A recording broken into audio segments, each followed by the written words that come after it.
નમસ્તે મિત્રો, આપણે જે એનપીસીબી મોડ્યુલમાં આશા અને CHO દ્વારા કરવાની કામગીરીના વિડીયો જોયા. હવે ઓપ્થેલ્મિક આસિસ્ટન્ટને શું કામગીરી કરવાની છે એ આપણે જોઈશું. ઓપ્થેલ્મિક આસિસ્ટન્ટને પણ ટેકોની એપ્લિકેશન ડાઉનલોડ કરવાની રહેશે. લોગિન કરશે એટલે એનપીસીબી સ્ક્રીનિંગ નામનું મોડ્યુલ ત્યાં દેખાશે. એના ઉપર ક્લિક કરશે એટલે એમણે જે પણ PSC એમને અસાઇન થયા હશે એના નામ દેખાશે. એમાંથી PSC, સબ સેન્ટર અને ગામ સિલેક્ટ કરવાનું રહેશે.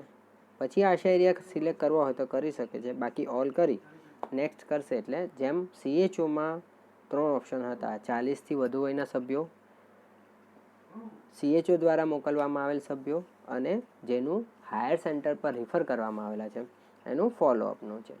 હવે 40થી ઉપરના સભ્યોનું સેમ તમારે જે રીતે આશા અને CHO સ્ક્રીનિંગ કરે છે એ મુજબ જ અહીંયા ઓપ્શન આપવામાં આવેલ છે. પછીનું છે CHO દ્વારા મોકલવામાં આવેલ સભ્યો. તો એના ઉપર તમે ક્લિક કરશો એટલે ત્યાં એક લિસ્ટ દેખાશે. નેક્સ્ટ કરશો એટલે બેઝિક ઇન્ફોર્મેશન આવશે અને સર્વિસ ડેટ આવશે.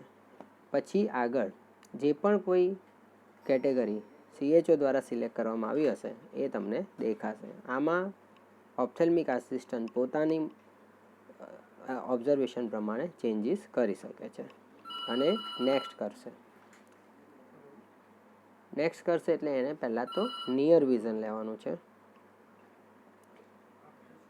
અને દૂરનું વિઝન બંને વસ્તુ લેવાનું છે. આમાં જો N6 અથવા તો N9 અને દૂરના વિઝનમાં 6.6 અને 6.9 સિવાયનું વિઝન આવશે તો એમને રિફ્રેક્ટિવ એરરનું ઓપ્શન આવશે. હવે ચશ્મા વગર આપણે વિઝન લીધા પછી જો લાભાર્થી ચશ્મા પહેરતું હોય તો એ ચશ્મા સાથેનું પણ વિઝન આપણે લેવાનું છે. જો નથી પહેરતું તો નેક્સ્ટ કરીશું એટલે અહીંયા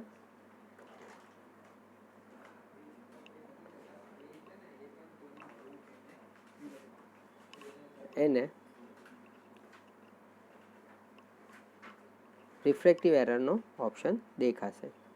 રિફ્રેક્ટિવ એરરમાં એમણે બંને પહેલાં નજીકના ચશ્મા સિલેક્ટ કરવાના રહેશે.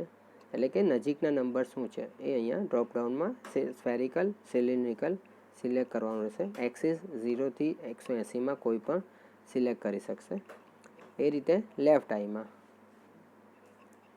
બંને આંખના રિફ્રેક્ટિવ એરરના નંબર્સ અહીંયા એમને સિલેક્ટ કરવાના રહેશે અને એ પ્રમાણે એમનું સ્પેક્ટેકલ્સ માટેનો કાર્ડ ઓટોમેટિક સિસ્ટમમાંથી જનરેટ થશે અને ભવિષ્યમાં એ કાર્ડ આપણે લાભાર્થીને ટેક્સ્ટ મેસેજ દ્વારા પણ લિંકથી મોકલી શકીશું અને PSC ઉપરથી પણ એ પ્રિન્ટ કાઢી શકે.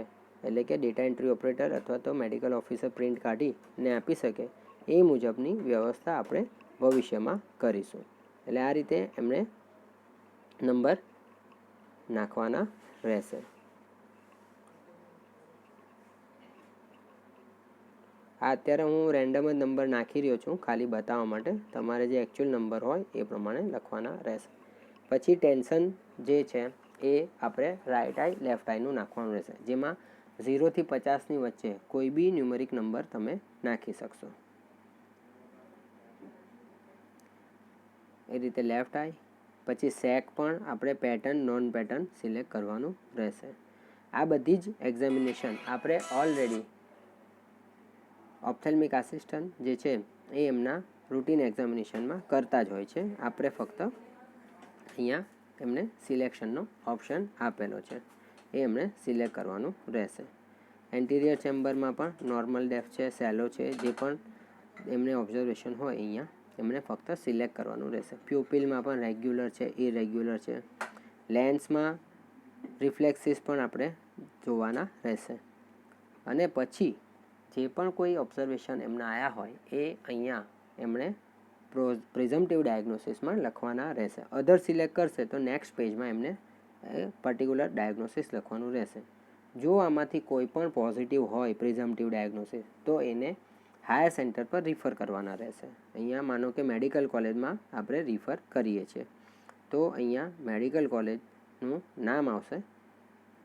અહીંયા તમે સિલેક્ટ કરશો એટલે એ મેડિકલ કોલેજમાં એ લાભાર્થી રિફર થઈ જશે.